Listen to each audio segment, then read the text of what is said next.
Hi all welcome back. Strategic financial മാനേജ്മെൻറ്റിൽ ഇന്ന് discuss ചെയ്യാൻ പോകുന്നത് സസ്റ്റൈനബിൾ ഗ്രോത്ത് റേറ്റിനെ കുറിച്ചാണ്.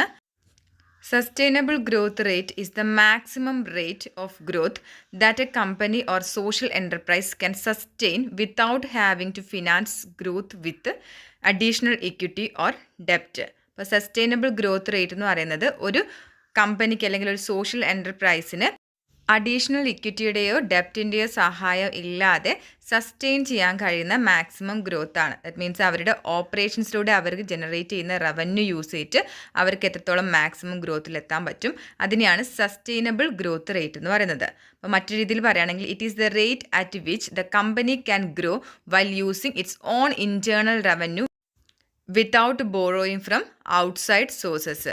ഇപ്പോൾ ഒരു കമ്പനിക്ക് അവരുടെ ഇൻറ്റേർണൽ റവന്യൂ, അവർ ഇൻറ്റേർണൽ ഓപ്പറേഷൻസ് നടത്തിയിട്ടുണ്ടാക്കുന്ന ഇൻറ്റേർണൽ റവന്യൂ യൂസ് ചെയ്തിട്ട്, അതുകൂടാതെ വേറെ ഔട്ട്സൈഡ് റിസോഴ്സ് ഒന്നും യൂസ് ചെയ്യുന്നില്ല, ഇൻറ്റേർണൽ റവന്യൂ മാത്രം യൂസ് ചെയ്തുകൊണ്ട് എത്രത്തോളം ഗ്രോത്തിലെത്താൻ കഴിയും, ആ ഒരു ഗ്രോത്ത് റേറ്റിനെയാണ് സസ്റ്റൈനബിൾ ഗ്രോത്ത് റേറ്റ് എന്ന് പറയുന്നത്. The SGR involves maximizing sales and revenue growth without increasing financial leverage. അപ്പോൾ ഇവിടെ നമുക്ക് ഫിനാൻഷ്യൽ ലിവറേജ് ഒന്നും ഇൻക്രീസ് ചെയ്യാതെ നമ്മുടെ മാക്സിമം സെയിൽസ് നടത്തിക്കൊണ്ട് അല്ലെങ്കിൽ മാക്സിമം റവന്യൂ ജനറേറ്റ് ചെയ്തുകൊണ്ടിട്ടാണ് നമ്മൾ ഗ്രോത്ത് ഉണ്ടാക്കുന്നത്.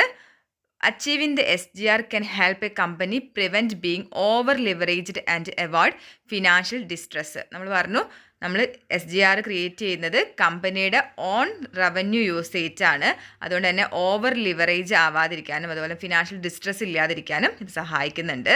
Then the SGR of a company can help identify whether it's managing day-to-day operations properly, including paying its bill and getting paid on time. അപ്പോൾ SGR എന്ന് പറയുന്നത് നമുക്ക് identify ചെയ്യാൻ പറ്റും ആ ഒരു കമ്പനി അതിൻ്റെ ഡേ ടു ഡേ ഓപ്പറേഷൻസ് പ്രോപ്പറായിട്ട് നടത്തുന്നുണ്ടോ, അവർ പ്രോപ്പറായിട്ട് അവരുടെ ബിൽസ് പേ ചെയ്യുന്നുണ്ടോ, അതുപോലെ തന്നെ അവർക്ക് കിട്ടാനുള്ള ബില്ല് കറക്റ്റ് ടൈമിൽ അവർ റിക്കവർ ചെയ്ത് എടുക്കുന്നുണ്ടോ, ഈ കാര്യങ്ങളൊക്കെ ഐഡൻറ്റിഫൈ ചെയ്യാൻ വേണ്ടിയിട്ട് SGR നമുക്ക് ഹെൽപ്പ് ചെയ്യും. അപ്പോൾ SGR എന്ന് പറയുന്നത് ഒരു കമ്പനി അവരുടെ ഇൻറ്റേർണൽ ഓപ്പറേഷൻസിലൂടെ ജനറേറ്റ് ചെയ്യുന്ന റവന്യൂ യൂസ് ചെയ്തിട്ട് അവർ എങ്ങനെ മാക്സിമം ഗ്രോത്ത് ക്രിയേറ്റ് ചെയ്യാമെന്നോ അവർക്ക് എത്രത്തോളം സസ്റ്റെയിൻ ചെയ്യാൻ കഴിയുന്നുണ്ട്, അതിനെയാണ് SGR എന്ന് പറയാം.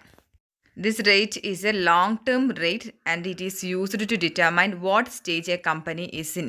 അപ്പോൾ ഈ ഒരു റേറ്റ് സസ്റ്റൈനബിൾ ഗ്രോത്ത് റേറ്റ് എന്ന് പറയുന്ന ഒരു ലോങ് ടേം റേറ്റ് ആണ്. അപ്പോൾ അത് ഡിറ്റർമൈൻ ചെയ്താൽ കമ്പനി ഏത് സ്റ്റേജിലാണ് ഇപ്പോൾ നിലനിൽക്കുന്നുള്ള കാര്യം ഡിറ്റർമൈൻ ചെയ്യാൻ വേണ്ടി സാധിക്കും. കമ്പനി അവരുടെ ഓപ്പറേറ്റിംഗ് അക്കൗണ്ട്സ് പ്രോപ്പറായിട്ടാണോ മാനേജ് ചെയ്യുന്നത്, അതുപോലെ അവർക്ക് ബില്ല് കറക്റ്റ് ടൈമിൽ എൻകാഷ് ചെയ്യാൻ കഴിയുന്നുണ്ടോ, ഈ കാര്യങ്ങളൊക്കെ ചെയ്ത് കഴിഞ്ഞാൽ ഉറപ്പായിട്ടും സസ്റ്റൈനബിൾ ഗ്രോത്ത് റേറ്റ് ഉണ്ടാവുകയും ചെയ്യും. അപ്പോൾ SGR കാൽക്കുലേറ്റ് ചെയ്യാനുള്ള ഇക്വേഷൻ ഇതാണ്, ROE ഇൻറ്റു 1-D. അപ്പോൾ സസ്റ്റൈനബിൾ ഗ്രോത്ത് റേറ്റ് എന്ന് പറയുന്നത് റിട്ടേൺ ഓൺ ഇക്വിറ്റീനെ റിട്ടൻഷൻ റേഷ്യോ കൊണ്ട് അല്ലെങ്കിൽ റിട്ടൻഷൻ റേറ്റ് കൊണ്ട് മൾട്ടിപ്ലൈ ചെയ്തതാണ്. അല്ലെങ്കിൽ മറ്റൊരു ഇക്വേഷനാണ് ROE into 1-D divided by 1 - ROE into 1-D. അപ്പോൾ ഇത് ചെയ്താലും സസ്റ്റൈനബിൾ ഗ്രോത്ത് റേറ്റ് കിട്ടും.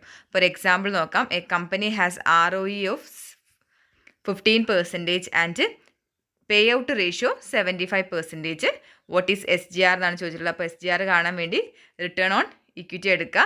അപ്പോൾ 15% ആണ്, 15 എടുത്തു, 0.15 ഇൻറ്റു റിട്ടൻഷൻ റേഷ്യോ, പേ ഔട്ട് റേഷ്യോ ആണ് വന്നിട്ടുള്ളത്. അപ്പോൾ റിട്ടൻഷൻ റേഷ്യോ എന്ന് പറയുന്നത് എന്താണ്, 1 - പേ ഔട്ട് റേഷ്യോ ആയിരിക്കും. അപ്പോൾ 1 - 0.75 0.25 എന്ന് കിട്ടും. അപ്പോൾ ചെയ്ത് കഴിഞ്ഞാൽ 3.75% ആണ്. അപ്പോൾ ഇവിടെ 3.75% എന്ന് പറയുന്നത് മീൻസ് എന്താണ്, the company can safely grow at a rate of 3.75% using its own revenue and remaining self sustaining. കമ്പനിക്ക് അവരുടെ ഓൺ റവന്യൂ യൂസ് ചെയ്തുകൊണ്ട് സെൽഫ് സസ്റ്റെയിൻ ചെയ്യാൻ പറ്റുന്ന റേറ്റ് എന്ന് പറയുന്നത് 3.75% ആണ്. മീൻസ് അവർക്ക് എക്സ്റ്റേണലി റിസോഴ്സ് ഒന്നും കിട്ടിയിട്ടില്ല എന്നുണ്ടെങ്കിൽ പോലും എഫിഷ്യൻ്റ് ആയിട്ട് അവരുടെ റവന്യൂ മാനേജ് ചെയ്ത് കഴിഞ്ഞാൽ അവർക്ക് 3.75% ഗ്രോത്ത് ഉണ്ടാവും. If the company wants to accelerate its growth, ഇനി ഈ ഒരു ഗ്രോത്ത് റേറ്റ് ആക്സിലറേറ്റ് ചെയ്യണം എന്നുണ്ടെങ്കിൽ കമ്പനിക്ക് ഔട്ട്സൈഡ് ഫണ്ടിങ് ആവശ്യമാണ്. കാരണം ഇൻറ്റേർണൽ ഫണ്ട് അല്ലെങ്കിൽ റവന്യൂ യൂസ് ചെയ്തിട്ട് അവർക്ക് ഉണ്ടാക്കാൻ കഴിയുന്ന മാക്സിമം ഗ്രോത്ത് എന്ന് പറയുന്നത് 3.75% മാത്രമാണ്. നെക്സ്റ്റ് എക്സാമ്പിൾ 21 ഒന്ന് ചെയ്ത് നോക്കാം. താങ്ക്